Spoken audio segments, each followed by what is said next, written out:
অনেকেই আছে দোকান থেকে একবারে কিনা, বাজার থেকে কিনা হলুদ, মরিচ একবারে মেশিন থেকে ভাঙায় নিয়ে আসা পরে। আমি এটা করতে পারি না। আমি মরিচও বাসায় নিয়ে আসি, আইনা তারপরে ভাইসা, তারপরে রোদে শুকাইয়া খুব ভালো কইরা পরে আমি আবার ভাঙাই।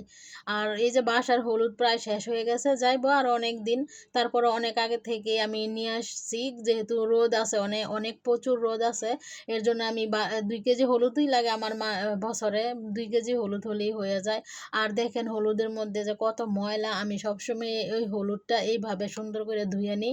ধোয়ার পরে দেখেন তার আসল কালারটা চলে আসে পড়ছে। আমি দোকানে যখন ছোটকালে বাজারে যাইতাম তো তখন দেখতাম যে হলুদ তারা কিভাবে কালার করে পায়ে মিশাইয়া, তারপরে গুঁড়া হলুদ দিয়ে পায়ে ডলতেই থাকে।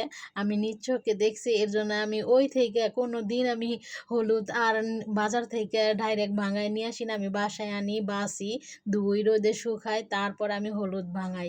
আর আজকে অনেক রোদ উঠছে, এর জন্য আজকে আমি এই হলুদটা রোদে দিয়ে দিছি।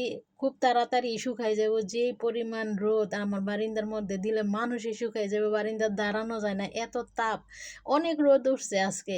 তাই এই যে আমি হলুদগুলা দিয়ে দিলাম। আমার মতন কে কে এইভাবে ধুইয়া বাইসা হলুদ ভাঙান কমেন্টে জানাবেন। আর দেখেন কত সুন্দর রোদ ঝলমল করতেছে।